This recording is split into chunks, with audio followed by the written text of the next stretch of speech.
So, okay, I think we can start because it's 10:02. People will arrive. So, good morning, everyone. Thank you for joining this session. Today is the second day of this global LGN Global Connection, very successful so far. I am Monica Rossi. I'm a professor in Politecnico di Milano University in the Department of Management Engineering, as well as a partner of the collaborator with the Italian Institute, Lean Italian Institute, and together with me today, I am introducing you the speaker, is Cevdet Ozdogan. He has a huge experience on, I think he's the most knowledgeable person I know on lean product and process development. He has lots of experience starting from Japan and actually all over the world, I would say, not just Europe, but the world, applying lean product and process development in different kind of industries and organization. Today, Cevdet is going to talk with us and to tell us how to create reusable knowledge in product development, as you know, is crucial. And we always talk about reusable knowledge, but that's also the most difficult aspect that not many people actually are able to tackle, as Cevdet is able to, and correctly using the right knowledge. So we have this very interesting presentation for today, and I'm leaving the stage to Cevdet now. And sorry, before we start, I'm asking everybody, please drop questions in the chat. So feel free to ask as many questions as you want in the chat. I will be reading and addressing the question together with Cevdet at the end of this session. So feel free to write the question, and don't worry, we will have time to discuss at the end. Cevdet, the stage is yours. Yeah, thank you, Monica. Hello, everybody. This is I said second day. Actually, it's the second day. It's the continuation of 24 hours, but we go to bed between them, so that's why we second day for us. So today I will talk about for a little LPPD, and then what does it mean creating reusable knowledge in LPPD. So actually, the informations and examples in this presentation, some of them are taken from the books and presentations of Jim Morgan, Dover Sobek, and some other areas. Some of them belongs to my former experience in Toyota. So let's see. So how we explain the LPPD in general, actually we describe it like a house. So then from the strategy of the company, it comes first as develop the right product. If the product is not right, then how successfully you develop the product, it doesn't matter.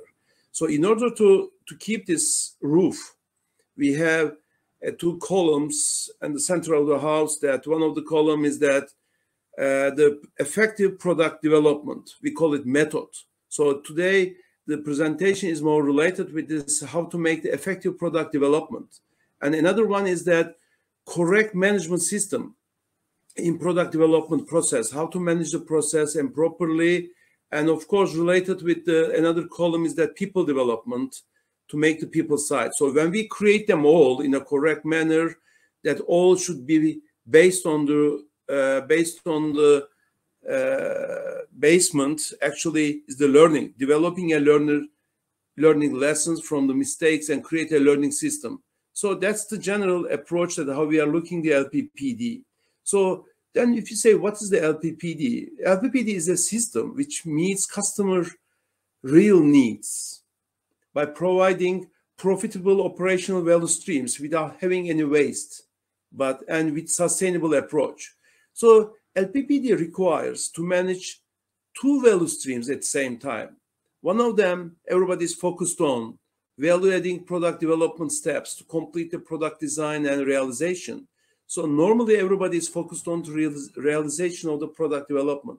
But at the same time, we need to have another value stream, creating reusable knowledge and learning continuously. So we can say we don't need to rediscover the wheel again every time. So how we can use the knowledge improperly and to make the knowledge company's knowledge, not the people's knowledge in their brains. So because in many product development experience that we are meeting that people has the experience, but company doesn't have the same experience. And people, they keep their own experience, then we have a huge difference in the applications. So in many companies, we have done some research that even some simple bracket, in the machine companies, for example, they have a simple bracket similar to each other, but every time the location of the hole from the side was totally different than each other. Every engineer designed it in a different way. So what should be the correct way? We don't know it. So then how we can standardize and apply, create a reusable knowledge? It's to make it time effective and right products on the right time. So in order to develop the effective product development, we have actually 5 major approach. One of them is trade-off curves, knowledge curves. Probably you know, I will shortly explain it. Another one is the design standard, design guidelines, which is very critical to make it. Then the third one is the design for sets and standardization. Today, I will shortly mention about the first 3. Then, of course, we need to have, if the product is not known very detailedly for us, if it's a new concept, new design, then we need to have gradual convergence, a set-based concurrent engineering. So then we need to have fixed and flexible sites, because if the product requirements, if customer requirements is not known by us, we haven't got any experience in design before, there's no standard for it, then we need to new design sets to realize it with the concurrent engineering. Otherwise, we can follow the standards, what has been done before. And the 5th one is giving the late decisions, feasibility before commitment. We say compatibility before completion. So then what is the trade-off curves actually?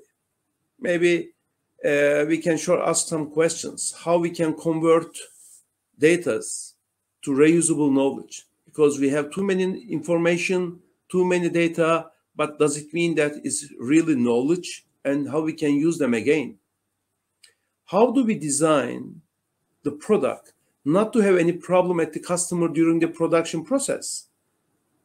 So this is also another problem we need to solve it. How can we stop the waste of not using the available knowledge and rediscover again? How can we optimize the design? That's also a problem we need to solve. Then how can we be sure about correct activities of suppliers? Are they standardized in activities? How can we understand the customer needs even better than the customer? And how can we assure the easy manufacturability of designs? Should be tested everything every time.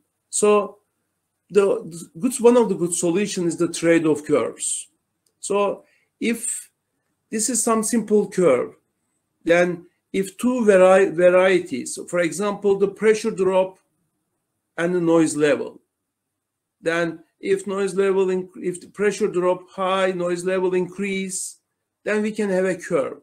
For a different sizes, we can have different curves. So here we can see which area is the safe area and which is the dangerous area. We need to be sure. So the curve changes 2 varieties at the same time, how it's affecting each other. So design decisions could be given with given data. But the point is that how we can have this data. Because that's why the management's role is to prevent giving the product design decisions without having sufficient data by everybody. So how we can assure it?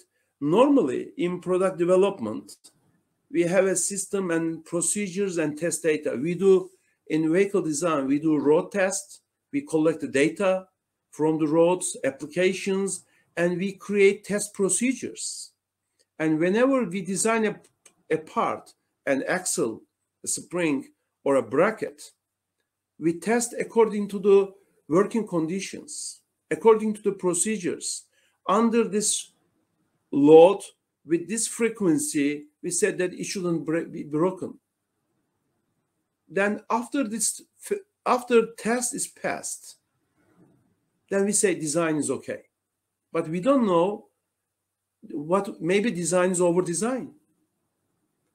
If it fails, then we make it a little more stronger, try to pass the test again. So then it's pass, test, pass or fail. If fails, redesign and test again. So then in the end of this application, we don't create any knowledge. We have the very good test procedures, but we don't have anything learned from this one. And in most of the cases, from my experience, I did it several times, you are in under stress of time and it shouldn't fail. Generally, we have the tendency to make over design, which means extra cost. Then we test the procedure according to procedures. It doesn't fail. We said we did a good job. But what did we learn? Then the question comes, how we can make a design and assure even without testing? We don't have the answer normally. That's why we have the trade-off curves. Whenever we test and it fails or doesn't fail, that's a different approach in Toyota. Toyota generally tests until to break. When we break it under these working conditions, with this load, with this frequency, then we understand where is the failure mode and what's the limits. We try to understand the limits of every design. Then in this graph, we put a stop point there. Then we can do another load, another working condition, then test again. Then we put another one, then another one. Then in time, we can have a graph. Then we know that this is the safe area and this is the weak area. So how we can use it? So it means that if we can know what are the loads and the life of the cycles, and then what's the correct graph? Because there's a formulation actually. Then when we have this graph and when we assure with the test, maybe with the different thicknesses, we can have the same thing. Then for each thicknesses and each different loads, then we can decide for next time, according to this graph, we can decide what should be the correct thickness and correct load and life expectations, which type of material or which type of thickness we need to select. Then we can be sure that this will be right in the first test. Even we can combine some of the tests and eliminate the number of tests. So that's the purpose of the trade-off curves. With some chains, we can make a design, a graph, and then this can be used by anybody else. So even without less experienced people. So same thing in production side we can do as well. So when we make a sheet metal or fender, then we know that what are the limits for easy manufacturability. If we have over these limits, we can have a crack, or we can have more scrap during the pressing process. So from our experience that we know that here's the safe area and here is the dangerous area. So if we know this information, if we create this knowledge, then next time we can have more effective designs and spend less time for it. And at the first time right in the design can be more easily achievable. So that becomes a good experience for the working conditions, and even for manufacturing limits, we can use it. So how we can make it? We can generally prepare it in A3s. Then we put a drawing and the drawing of product and process, explain or focus failure modes, for which failure mode we are preparing this A3, and a kind of root cause analysis. What are the possible root causes of these failures and possible countermeasures? And then this curve showing the parameters of failure occurrence. For example, design of a forming process. Between those two diameters and stress level, when this radius and the ratio between the radius and the forcing process, we need a graph. If this is not good, this dimension requires, the ratio of this dimension requires different force and temperature for shaping. So according to the experience, what we realized, if we can turn them into a graph, then means that we have accumulated our knowledge. Then we can have a design process for forming all knowledge and informations. Actually, this data is a kind of formulation. So from our experience, we can prepare an A3 document like this and put all our knowledge onto this document, formulation and testing and real experiences. Then anybody can use for a new designs. So who should prepare these documents? Actually, in Toyota experience, that's the job of the most experienced engineers. So normally I see in many companies that the most experienced engineers are given the difficult job, difficult design process. But normally we propose them not to do the designs, not spend their experience for the standard designs. We need to use their experience as to create more knowledge. So that's why when the most experienced engineers, when they create the curves like this, then anybody can use them easily. So their graphics is the key for showing knowledge. It shows the limits to be done with a certain technical level, and this drawing can be done with the formulation or a kind of simulations from all experiences. Maybe you can think that we are spending time for it. Yes, at the beginning we may spend some time, but when we found the graph, when we prepare it, next time we can continue the design with more effectively, always first time right, and in a shorter time. And you can also prepare this knowledge even in time. But just the critical thing is that, are we testing them just to assure the pass the test or fail the test, or trying to understand the limits?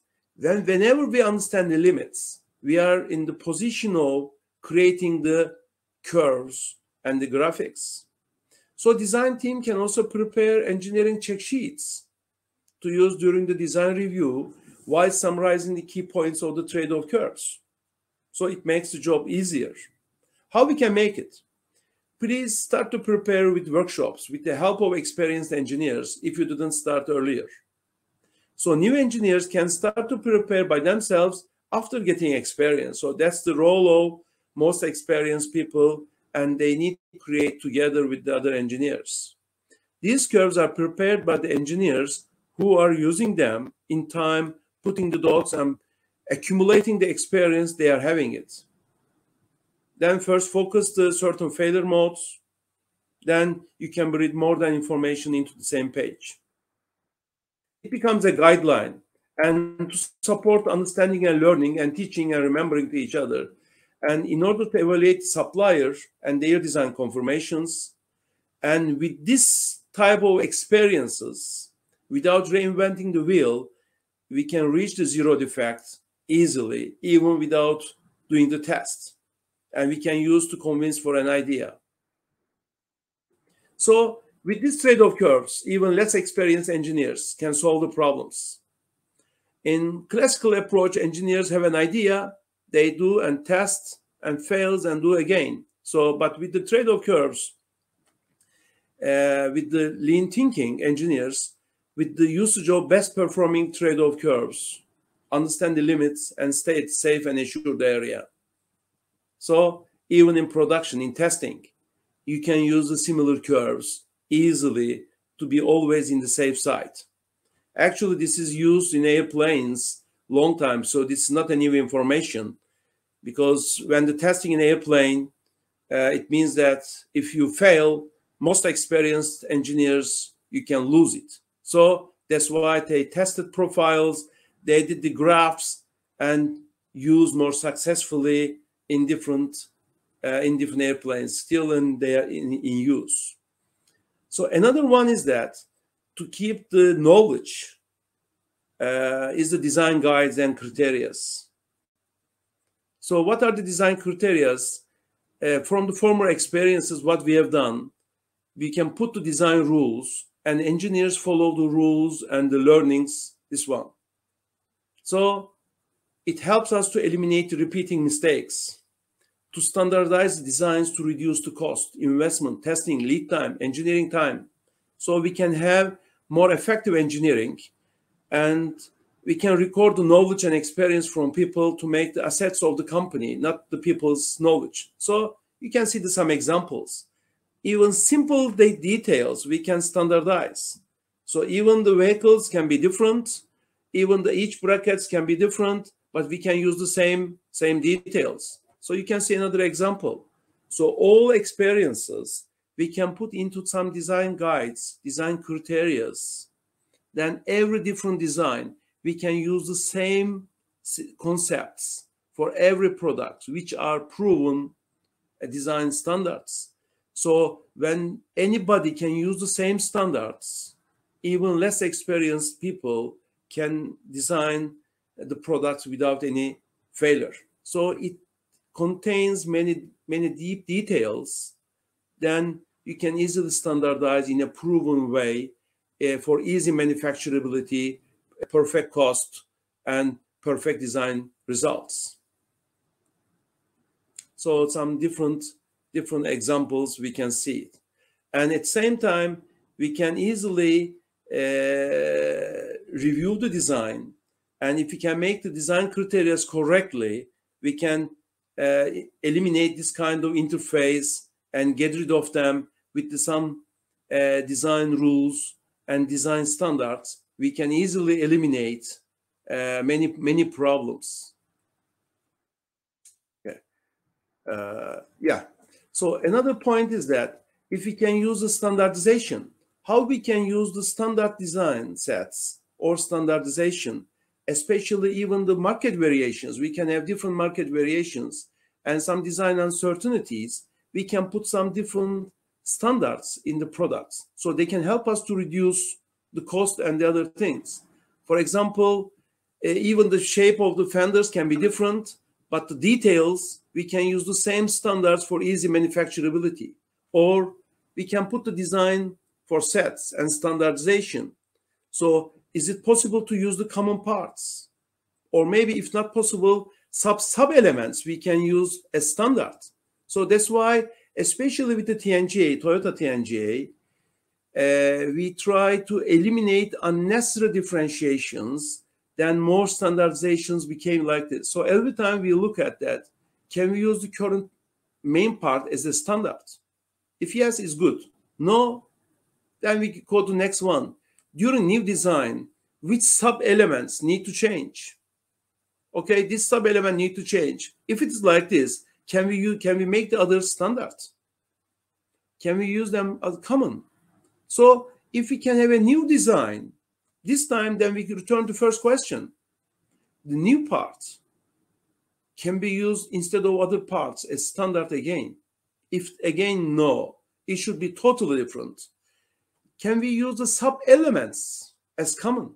Some sub-elements, can we use them as common? If it is still no, then the last thing is that can we use the same tooling to make it? So if we can create this kind of standardization, it helps us to keep the knowledge and to use this knowledge again in every new products as a part of the designs. So Monica, I try to go as fast as possible, but I try to put many informations. I hope that everybody understood easily. So I stopped a few minutes earlier that if there's a question, yes, we have already some question, and we hope that more questions will arrive. So Alistair asks, are there trade-off curves applicable in designing services? I don't have the experience, but I assume it's possible. For example, design curves or a kind of standardizations, maybe we need to think about. I really don't know. I haven't experienced. But in the service industry, it sounds to me to have more standardization. But if there are some different varieties, affecting each other, I assume it may be possible. I didn't think about it. Why not? Yeah, It's a good question, Alistair. I also assume it's possible. I mean, whenever trade-off curve puts together in the same, page, how one variable change when other two or one Yeah. changes, that's even possible if we consider as a service like a dimension of the number of customer we can serve or other variable. I think we can always think about two things that as one changes, the other changes, and a relationship between how these two changes between each other. So maybe something not measurable like a physical dimension, but for sure, if someone has experience I with think that, can would be be done. nice Yeah, to. I think can be done. I think so. But yeah, maybe we need to work on it. It's a good point, Alistair. Let's Very, work on very it. nice. And similarly, someone is asking if we can apply the trade-off curves to software design. I assume in the software design, the similar experience, because software is also a kind of production,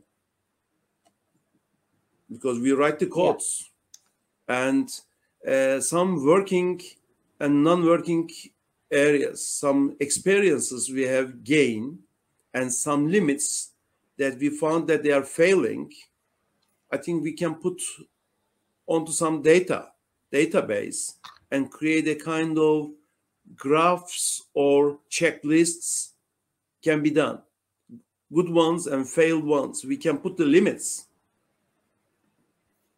And someone is suggesting the best representation for knowledge management, in my experience, is Nonaka's matrix. Is it also applicable in this process? I don't know. Do you know? Do you have? So we have additional feedback on that. Is like knowledge is initially implicit in some people. What can be the key points to allow this to be initially shared and then transformed into trade-off curve? I think the key part is the soft skill and the emotional environment in which people work. Not only this one. I had this experience in many times in the companies that even in professional life, we have seen that the most experienced people are the most busy people. So we need to take out them from standard process. So of course, people behaviors are important, but management commitments is also very important. And then how we can use these people not to make the design, to create this kind of knowledge curves and design standards. And we need to convince and explain them the importance of this new job. So that's why we have many experiences like this. We have done several times. But management commitment and taking the risk is also very important. Thank you. And that he is the same person who was mentioning the Nonaka's matrix about how we make knowledge explicit. But Nicole, in this case, Chad, that also with the trade-off curve, we also go into the detail of the relationship of the variable. So something that also supports. We need to have minimum 2 variables, around 2 to 3 variables. We need to put the relation with them, and there should be a technical relation as formulation or simulation. We need to create the curve. Exactly, and this is very useful to support designers and engineers, but not very diffuse, I would say, inside the company.